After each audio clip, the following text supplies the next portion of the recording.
오늘도 좋은 소식 물고 온 정치파랑새입니다. 윤석열이 특검 소환에 불응을 했습니다. 예상했던 대로입니다.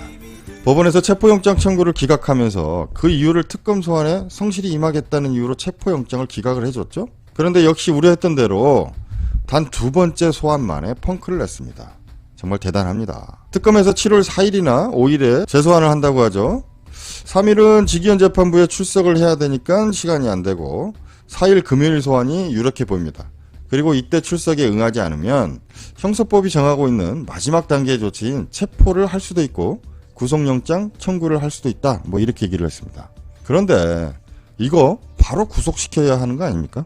이런 불성실하고 무도한 행태 우리가 다 예상하고 체포영장을 청구했던 건데 역시나 아니나 다를까 예상했던 그대로 특검을 기만하는 행동을 하고 있습니다. 이럴 경우는 체포와 함께 바로 구속으로 진행을 해야죠. 이걸 어떻게 선택적으로 체포를 할 수도 있고 구속영장을 청구할 수도 있고 이렇게 말을 합니까? 혹시 검찰 선배에 대한 마지막 예우인가요? 첫 소환에서 출석 시간 1시간 놓고 실랑이를 벌였죠. 그런데 이제는 시간 단위가 아니라 일 단위를 놓고 실랑이를 벌이고 있는 겁니다. 포토라인에 서지 않고 쌩하니 통과하는 그 모습에 우리 국민의 허탈감이 이만저만이 아니죠.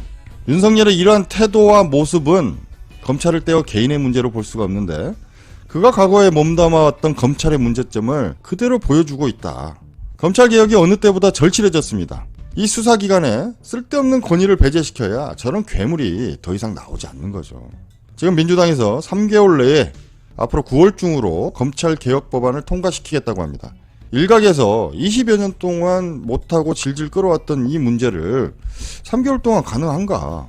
너무 서두르다 보면 졸속 법안이 되지 않겠는가? 뭐 이런 우려가 있습니다. 그런데 역으로 20여 년 동안 준비를 해왔기 때문에 3개월이면 충분하다라는 거죠.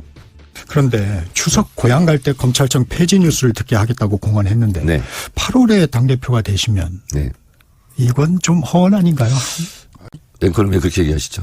허언이길 바랍니까? 그건 아니고요. 그래서 제가 KBS 라디오는 잘 안 나오려고 했습니다. 그러셨습니까? 이런 불편한 질문, 불공정한 질문을 하기 때문에 그렇습니다.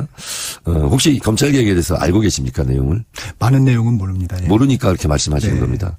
그 안은 다 나와 있습니다. 예, 그리고 이거는 1, 2년 된 그런 개혁안이 아니고요. 그 이상의 많은 우리 민주당에서 토론 과정도 있었고 그 안은 이미 나와 있습니다. 그것을 언제 할 것이냐 이것이 남아있는 거고요. 그래서 추석 전 제가 귀향길 네. 라디오 뉴스에 검찰청이 폐지됐다 뉴스를 들려드리겠다는 건데 그건 2달이면 충분합니다. 이런 변화들이 3개월 내에 뭐 이뤄내겠다 이렇게 말씀하셨는데 좀 가능한 일정인가요? 충분히 가능합니다. 이제 법의 통과 시기를 저는 말씀드리는 것이고요. 법은 3개월 이내, 그러니까 다시 말해 9월까지 충분히 통과시킬 수 있습니다. 이미 논의가 수십 년 동안 해왔던 논의이고 어느 정도 숙성이 됐고 공감대가 있기 때문에 충분히 가능합니다. 다만 이것을 시행해서 조직을 만들고 각 조직이 돌아가는 데까지는 일정 유예 기간이 필요할 수 있습니다. 일단 저희 법에서는 유예 기간 1년을 두기는 했는데 정부의 역량에 따라서 6개월 단축 혹은 그 이하로도 단축 가능한 상태입니다. 그리고 지금 저희는 조직법을 지금 만들어서 개정하자라는 것이고 조직이 확정되면 각 조직 간에 운용되고 조직 간을 넘어서는 이런 각종 혈관 역할을 하는 이런 법들 예를 들면 수사절차법이라든가 형사소송법 이런 법들은 조직에 맞춰서 추가로 개정을 해야 합니다. 그래서 충분히 가능하고 그런 계획들을 가지고 있습니다.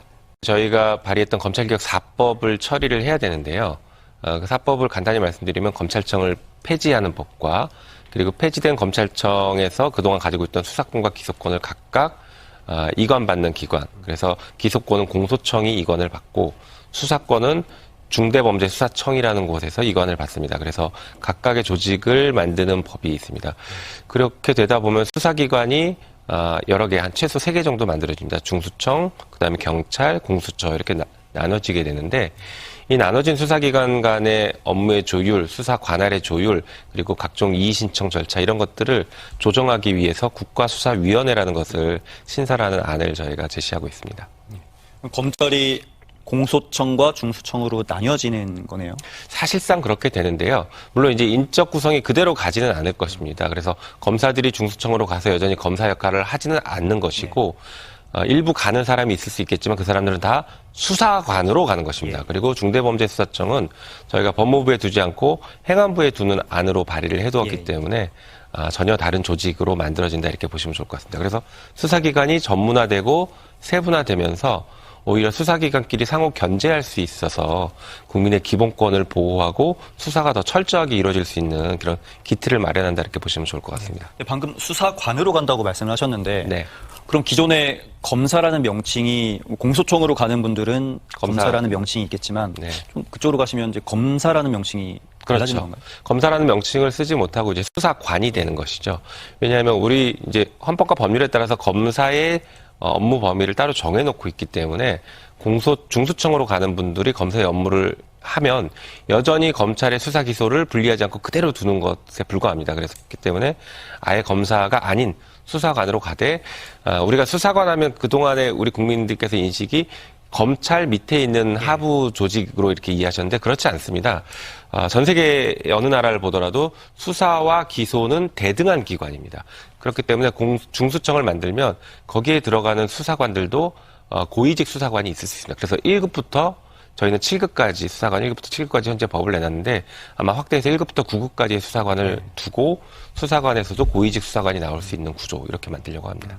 검찰 개혁을 위한 인사들이 좀 이루어지고 있습니다. 네. 그런데 법무부 차관 그리고 민정수석이 검찰 출신으로 임명이 되면서 좀 우려가 나오고 있어요. 실제 그분들이 뭐 수사와 기소는 분리될 수 없다, 뭐 수사권 축소는 안 된다 이런 의견을 냈던 분들이어서 우려가 더 되고 있는데 뭐 어떠십니까? 일단 수사 기소 분리를 하는 검찰 개혁은 국회가 합니다. 법으로 하기 때문에 국회가 주도권을 갖고 국회가 국민들과 함께 추진을 할 것입니다.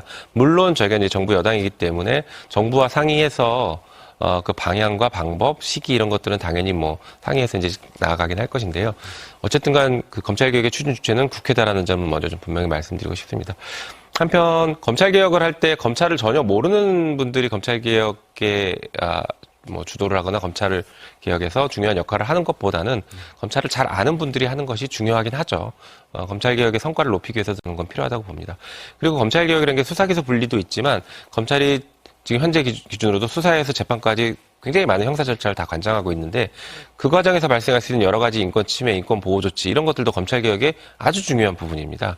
그래서 이런 부분들은 아무래도 검찰을 잘 알고 또 수사를 해봤던 분들 이런 분들이 진행하는 것이 맞다고 일단 보고 있습니다. 그리고 제일 중요한 것은 이제 대통령의 인사 스타일도 저희가 좀 고려하긴 해야 되는데요. 지금 검찰개혁에서 정부 입장을 가장 대변하고 중심이 돼야 될 분은 법무부 장관이고 법무부 장관 후보자로서 대통령의 가장 최측근인 정성호 의원이 지명됐습니다.